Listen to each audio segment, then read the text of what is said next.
شما میخونم. تا وقتی اینجا بمونی بارون قشنگ و نم نمه، هوای رفتن که کنی مرگ گلای مرگمه. اسم اولین شعر ماجرای یک عشق هستش. به روی گونه تابیدی و رفتی، مرا با عشق سنجیدی و رفتی. تمام هستیم نیلوفری بود، تو هستی مرا چیدی و رفتی. کنار انتظارت تا سحرگه، شبی همپای پیچک ها نشستم. تو از راه آمدی با ناز و آن وقت تمنای مرا دیدی و رفتی. شبی از عشق تو با پونه گفتم، دل او هم برای قصه‌ام سوخت.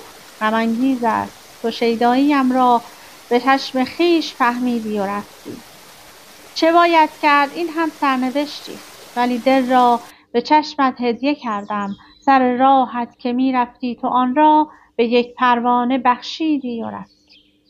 صدایت کردم از ژرفای یک یاس به لحن آبی و نمناک باران.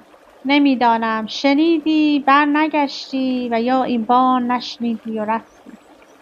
نسیم از جاده های دور آمد، نگاهش کردم و چیزی به من گفت.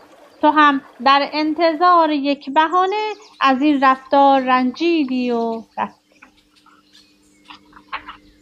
عجب دریای غمناکی است این عشق، ببین با سرنوشت من چه ها کرد.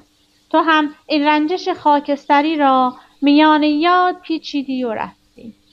تمام قصه هایم مثل باران فضای خاطرم را شستشو داد و تو به احترام این تلاطم فقط یک لحظه باریدی و رفتی. دلم پرسید از پروانه یک شب، چرا عاشق شدن درد عجیبی است؟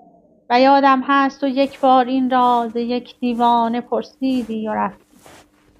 تو را به جان گل سوگند دادم فقط یک شب نیازم را ببینی، ولی در پاسخ این خواهش من تو مثل غنچه خندیدی و رفتی.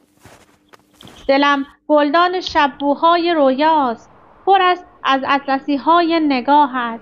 تو مثل یک گل سرخ وفادار کنار خانه روییدی و رفتی.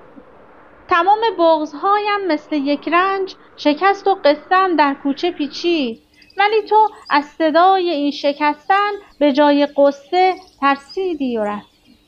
غروب کوچه های بیقراری حضور روشنی را از تو می‌خواست. تو یک آن آمدی این روشنی را به روی کوچه پاشیدی و رفتی. کنار من نشستی تا سپیده، ولی چشمان تو جای دگر بود و من میدانم آن شب تا سحرگه نگارت را پرستیدی.